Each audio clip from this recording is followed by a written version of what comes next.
Sponsorem dzisiejszego odcinka jest firma Bruk. Jest to firma, która wypuściła edycję limitowaną niesamowitej wody toaletowej wprost dla dżentelmenów. Ona jest inspirowana przede wszystkim eleganckim aromatem takich suszonych liści. Posiada zapach z głęboką, taką ciepłą nutą przypominającą tytoń i wanilię. Oczywiście ten produkt nie zawiera ani tytoniu, ani nikotyny. Telefon do firmy Bruk jest 570 814 076. Jakby ktoś był zainteresowany, zachęcam, żeby wejść również na stronę internetową brokshop.pl. No i tam w zakładce upominki wiele ciekawych rzeczy znajdziecie. Jakbym krótko miał opisać te perfumy, bo ich używam i je zawsze reklamuję i promuję, no to wiecie, jak stara biblioteka, jak taki skórzany fotel, jak ciepło wieczoru przy kominku, tak wyglądają te perfumy. Mają nutkę suszonego liścia tytoniu i wanilii, która otula takim spokojem, przywołując czasy, kiedy elegancja była po prostu sztuką. Są to perfumy albo woda toaletowa, bym powiedział inaczej, dla prawdziwych dżentelmenów, dla mężczyzn, którzy pamiętają, że styl to coś więcej niż tylko ubiór. Jeżeli miałbym w jednym zdaniu podsumować te perfumy, żeby pokazać, czym one są albo jakie one są, to powiem bardzo prosto. Bruk, zapach, który zostaje, gdy milkną słowa. Witamy serdecznie po raz kolejny. Witam Ciebie, Piotrze. Witam. Chciałbym, żebyśmy dzisiaj sobie przeszli do tematu związanego z najsłynniejszym porwaniem przez UFO. Chodzi mi tutaj głównie o Travisa Waltona. No bo 50 lat temu doszło do porwania Travisa Waltona i jakbyś mógł przybliżyć, kim ten człowiek był i kim jest obecnie, kim jest dzisiaj? Kim on jest obecnie? Na pewno można go nazwać, ja wiem, no, takim ufologicznym celebrytą. On się pojawia w różnych programach dokumentalnych najczęściej, jeździ sobie z prelekcjami, opowiadając o tym, co mu się przydarzyło w 1975 roku. Ja nawet powiem, że osoby, które nie za bardzo się interesują UFO, ale interesują się trochę, to pewnie tą sprawę kojarzą. Kojarzą dlatego, że na jej podstawie powstał film. Może to nie jest jakiś topowy film, natomiast on się po polsku nazywał Uprowadzenie, w oryginale Fire in the Sky. On przedstawia historię tak mniej więcej Travisa Waltona i jego kolegów. Kim on był? No, w 1975 roku był młodym człowiekiem, mieszkał sobie w środkowej Arizonie, był drwalem. Miał tam różną przeszłość, no jak to młody chłopak, wiesz, różne dziwne rzeczy mu niekiedy strzelały do głowy. No ale kto nie szumiał za młodu, to niech pierwszy rzuci kamieniem, prawda? Często mu się to wyciąga, tak, że tam policja go tam zamykała tu i ówdzie i tak dalej, a potem nagle bach, porwało go UFO. Także w ten sposób można powiedzieć, on się niczym za bardzo nie wyróżniał wtedy. Był zwykłym mieszkańcem amerykańskiej prowincji, pracował ze swoim przyszłym szwagrem w lesie. Prowadzili wyrąb lasu w parku narodowym, znaczy na terenach parku narodowego. Po prostu dostali takie zlecenie, żeby uporządkować jakiś tam obszar, prawda? No i pewnego feralnego wieczora stało się coś, co rozsławiło Travisa Waltona chyba już na zawsze, bo to, że nazwałeś jego przypadek najsłynniejszym porwaniem przez UFO, to chyba nie jest od tak sobie, prawda? Bo rzeczywiście historia jest dość dobrze znana, a wyróżnia ją to, że Travis Walton powrócił po kilku dniach dopiero, a potem próbował sobie przypomnieć, co takiego mu się przydarzyło na pokładzie tego latającego obiektu. Oczywiście trzeba powiedzieć, że tam, gdzie są wielkie twierdzenia, tam też pojawiają się ludzie, którzy żądają dowodów, bardziej namacalnych niż tylko relacja. No i oczywiście byli tacy ludzie, którzy sugerowali, że Walton po prostu kłamie, tak, że wymyślił to wszystko, no ale o tym jeszcze za chwilę, myślę, powiemy. No właśnie, natomiast widzisz, jak w ogóle pokrótce to spotkanie przebiegało? Co widział Walton i jego koledzy? Jak się w ogóle w tym wszystkim odnalazł? To było w ten sposób, że oni prowadzili po prostu w takim kompleksie leśnym wycinkę czy tam porządkowanie terenu, prawda? Było ich siedmiu, w tym Walton i jego przyszły szwagier Mike Rogers. No wiesz jak to na robocie, nie? Mhm. Niektórzy z tych ludzi z tej siódemki się znali, inni to byli ludzie zupełnie obcy, którzy po prostu pracowali. No także to była taka paczka niekoniecznie przyjaciół, tak? No bo to też chyba jest ważne. No i oni tamtego dnia, w sumie tamtego wieczora, to był 5 listopad 75 roku, jechali z roboty. Po prostu wracali samochodem, kiedy w pewnym momencie dostrzegli światło. Światło gdzieś tam między drzewami, ten tytułowy Fire in the Sky. Po chwili, cały czas jadąc, zauważyli, że to jest obiekt. No i tutaj opisy są różne, bo jeżeli spojrzycie na przykład na okładkę książki pod tym samym tytułem, co film, no to zobaczycie, że to był taki typowy latający spodek składający się z paneli. No różnie oni go opisywali, że był pomarańczowy cały, że emitował takie żółto-pomarańczowe światło, że był bardziej spłaszczony niż taki typowy latający spodek. Wiecie, typowy latający spodek to jak dwa złączone ze sobą głębokie talerze na zupę. A to było coś tak pewnie po środku. No i w pewnym momencie, cały czas jadąc, przyglądając się temu obiektowi, Travis Walton wyskoczył z tego samochodu. To znaczy, to auto też nie jechało za szybko, to było możliwe. I zaczął biec do tego obiektu. Ten obiekt dodatkowo miał taki szperacz, takie światło w dolnej części, które tam sobie, wiesz, coś robiło. Tak wyszło, że Walton znalazł się w pobliżu tego obiektu, został trafiony, odrzucony do tyłu i w tym momencie jego koledzy się tak przestraszyli, że odjechali z tego miejsca. Dopiero po kilku minutach, otrząsnąwszy się z tego szoku, wrócili, poszukując Waltona, natomiast widzieli też, że ten obiekt odlatuje, nie wiedzieli, że prawdopodobnie odlatuje z Waltonem. Wrócili na miejsce, nie było już go. Szukali, wołali, no wiadomo, postanowili jechać do miasta, poinformować szeryfa. Najpierw poinformowali zastępcę szeryfa, potem samego szeryfa, potem, no jak to w takich sytuacjach, tak? Rozpoczyna się cała procedura, czyli najpierw trzeba sprawdzić miejsce zdarzenia, no Waltona nie było, kolejne dni przynoszą kolejne poszukiwania, Waltona nie ma, no i pojawia się taki problem, że trzeba się dowiedzieć, co się wydarzyło. No i nie wszyscy wierzą w tą rewelację, że mężczyzna, że chłopak został porwany przez UFO. Niektórzy sugerują, że został zamordowany, natomiast ta bajka o porwaniu przez UFO została wymyślona, żeby przykryć jego zniknięcie. No ale ci drwale zostają poddani badaniu na wariografię. Pytania są różne. Tutaj trzeba powiedzieć, że wariograf, wykrywacz kłamstw, mógłbyś chyba dużo tutaj na ten temat też powiedzieć, bo się specjalizowałeś w nieco podobnej dziedzinie. No, oceniany jest jako technika bardzo różnie, natomiast to było 50 lat temu, wtedy był traktowany zupełnie inaczej. Zadają jednak pytania tym kolegom Waltona, między innymi czy go skrzywdzili. Okazuje się, że wyniki w większości są takie, że go nie skrzywdzili, no bo tam był jeden gość, który miał z Waltonem jakieś zatargi, no i to nie wyszło tak w 100% jasno. Ale była też druga hipoteza, czy przypadkiem nie było tak, że złamane zostały normy BHP. Walton na przykład został zabity przez spadające drzewo, czy przez jakąś gałąź, nie wiem, przez cokolwiek.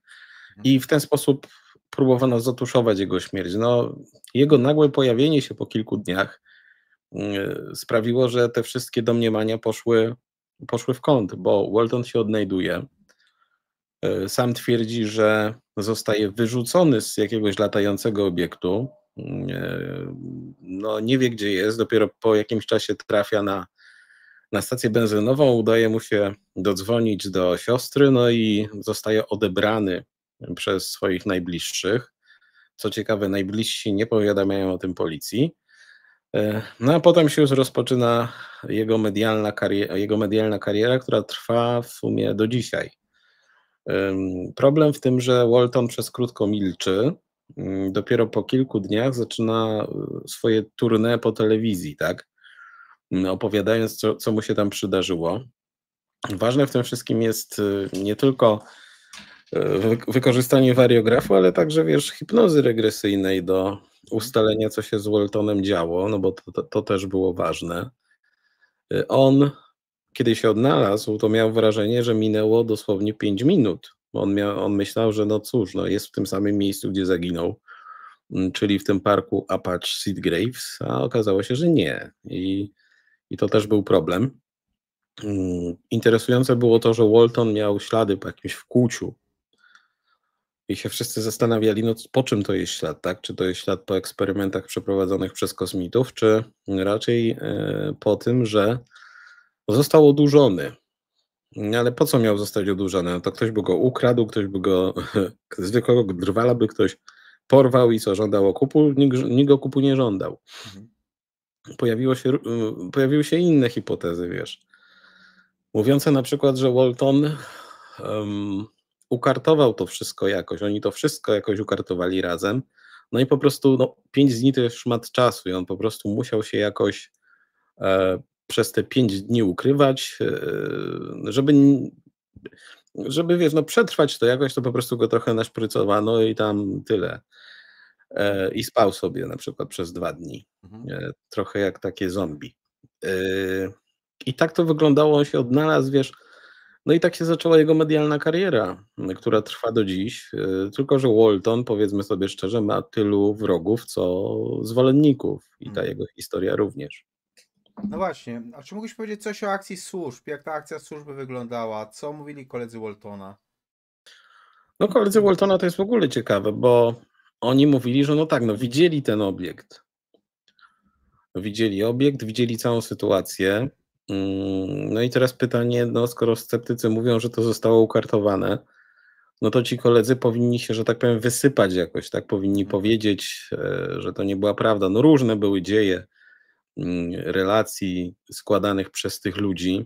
W sumie to po latach dopiero Mike Rogers, czyli ten szwagier Waltona późniejszy, powiedział, że on mu już nie wierzy i tak dalej. Wiesz, chodzi o to, że ze sprawy Waltona zrobiła nam się taka typowa papka medialna, bo tam trochę pieniądze weszły w grę i oni się zaczęli kłócić o to również. No i tak niestety jest, kiedy kasa przyćmiewa nam całą historię. Ja zresztą mam takie podejrzenia, że Walton może tam coś przeżył. Natomiast jak ta sprawa została ukształtowana przez media, jak ta sprawa została ukształtowana na potrzeby książki, to też jest druga rzecz. Czyli niektóre elementy, które są zawarte w książce i są traktowane jako, wiesz, kanoniczne części tej historii, one w rzeczywistości mogły wyglądać zupełnie inaczej. To też musimy brać pod uwagę, że takie historie są zwykle bardzo skomplikowane, takie historie są różnowątkowe, wielowątkowe, można na nie patrzeć pod wieloma kątami i to, jak mówię, miejcie to na uwadze, kiedy poznajecie historię o UFO, dlatego że to, co często macie w książce, to jest jej oficjalna wersja, ułożona. To jest zresztą jak z każdą inną historią, tak? Natomiast jest wiele innych wątków i pod uwagę trzeba brać takie elementy psychologiczne na przykład, elementy, które często są też rzucane przez sceptyków, bo nie zawsze się to wszystko klei.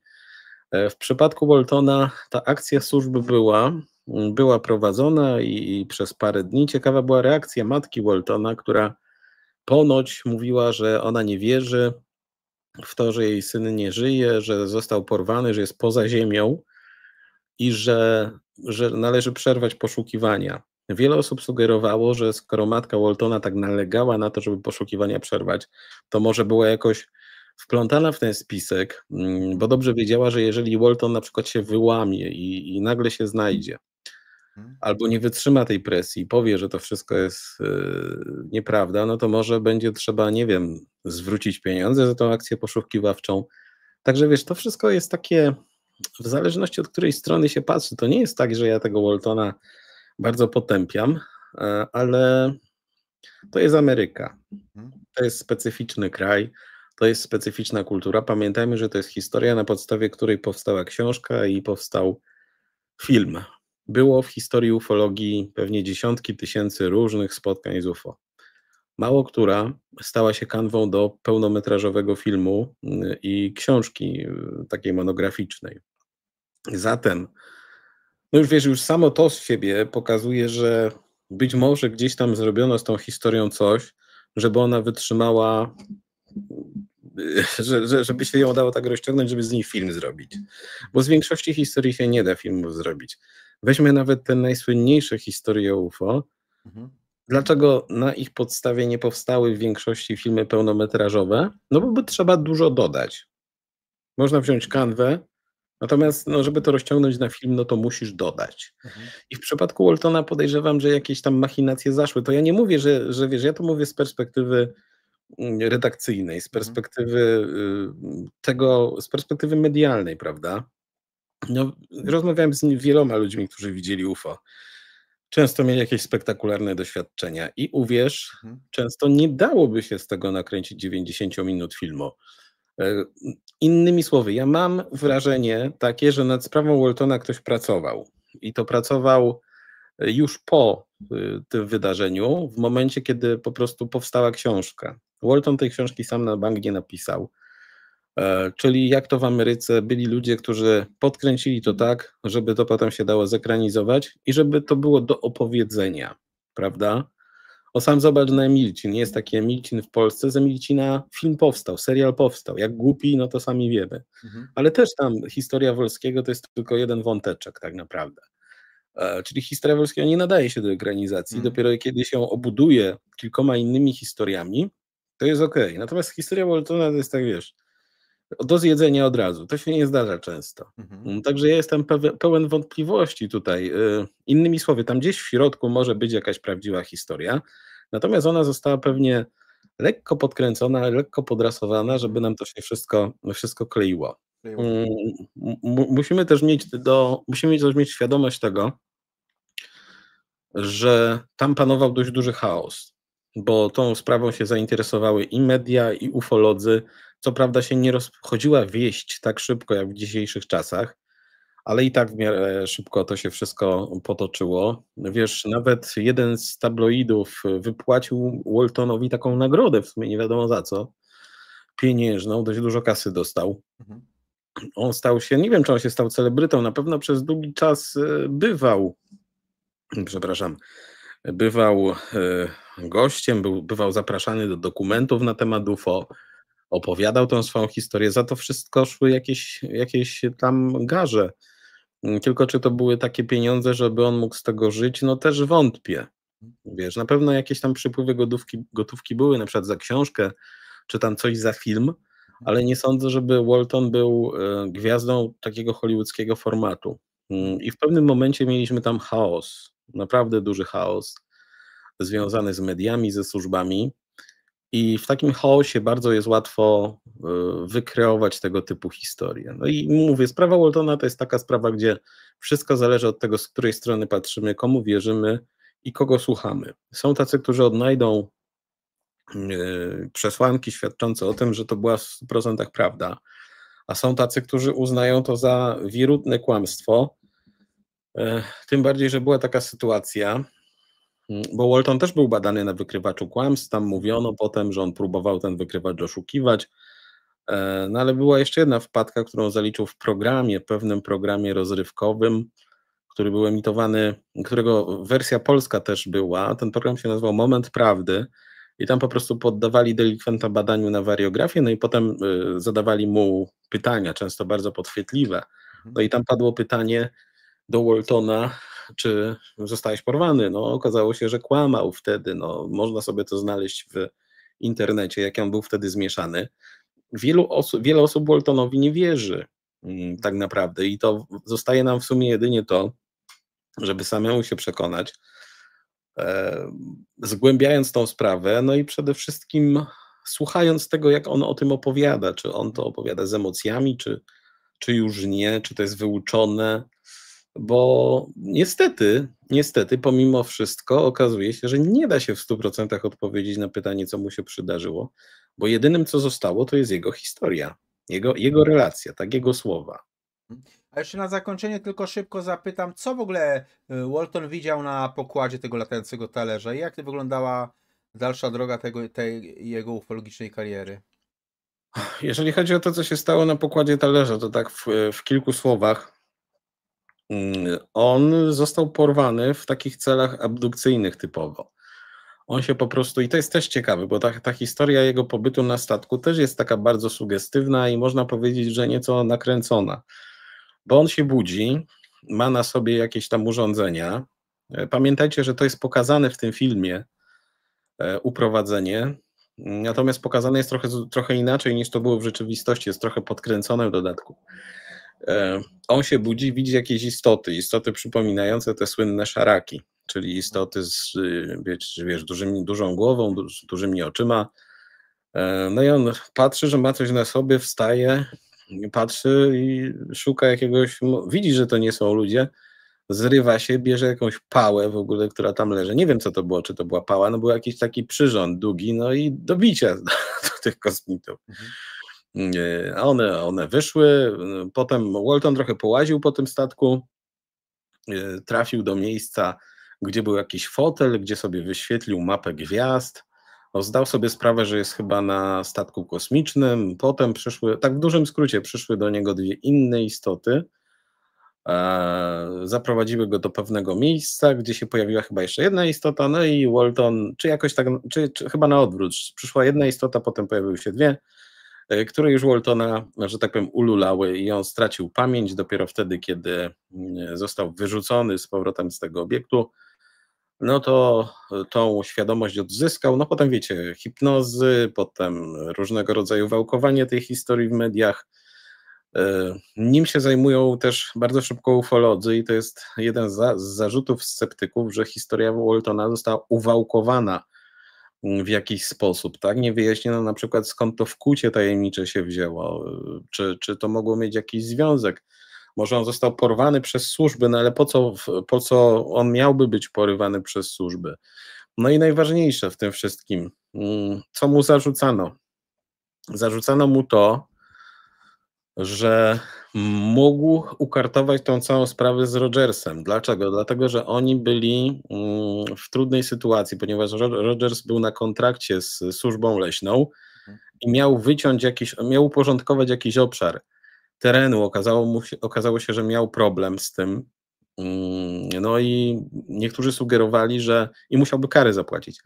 Niektórzy sugerowali, że ukartowano to wszystko. Zaginięcie Waltona zostało potraktowane jako pretekst, żeby wykręcić się od płacenia kary. No, drodzy Państwo, służba leśna, droga służbo leśna, porwało nam UFO robotnika. Jak my mamy skończyć, prawda? Tak niektórzy mówili, że było. Po latach Rogers zaprzeczał tej sprawie. No, mówił, że nie tak. A potem mówił, że tak, że myśmy mieli coś takiego, ale ja nie brałem w tym udziału. Wiesz, pojawiły się takie trochę absurdalne zarzuty. W końcu on powiedział, Rogers, że to sam Walton to zrobił, sam to zainscenizował. No, dziwna sprawa z tego wyniknęła. Oni się prawdopodobnie tam pokłócili o wpływ, o pieniądze, no bo wiesz, Walton jeździł po kraju z odczytami. Może nie został milionerem, ale na pewno coś tam zarobił, a cała reszta chłopaków, no nie bardzo. Też może coś zarobili, chociażby na tym filmie i tak dalej, ale to nie były kokosy. Także sprawa niestety jest cały czas otwarta i jest tak trochę jak z Emilcinem, czyli w zależności od tego, gdzie ucho przyłożymy i z którego kąta spojrzymy, to zawsze znajdziemy jakieś przesłanki, jakieś sugestie mówiące, że no tak, to jest prawda albo to jest fałsz. Także sprawa Travisa Waltona.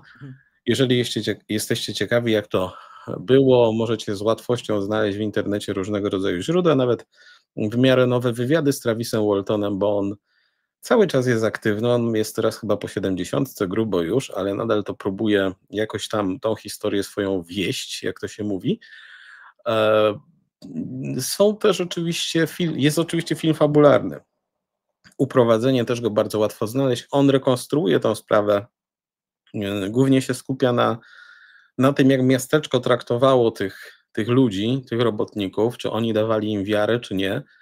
No ale tamten wątek na statku jest przedstawiony trochę inaczej, także miejcie to na uwadze. Dzięki ogromne za te wspólne spędzone chwile. My ciekawi jesteśmy Waszych komentarzy, czy o tym słyszeliście. Dawajcie ślad w komentarzach, no i przede wszystkim też odwiedzajcie, lajkujcie, komentujcie, no i odwiedzajcie też kanały Piotra, UFO Historie i UFO Historie Little, bo tam dużo ciekawych rzeczy się dzieje, są też nasze rozmowy, więc na pewno warto jest tam zaglądać. Dzięki ogromne Piotrze i do następnego Trzymajcie się, razu. cześć, cześć.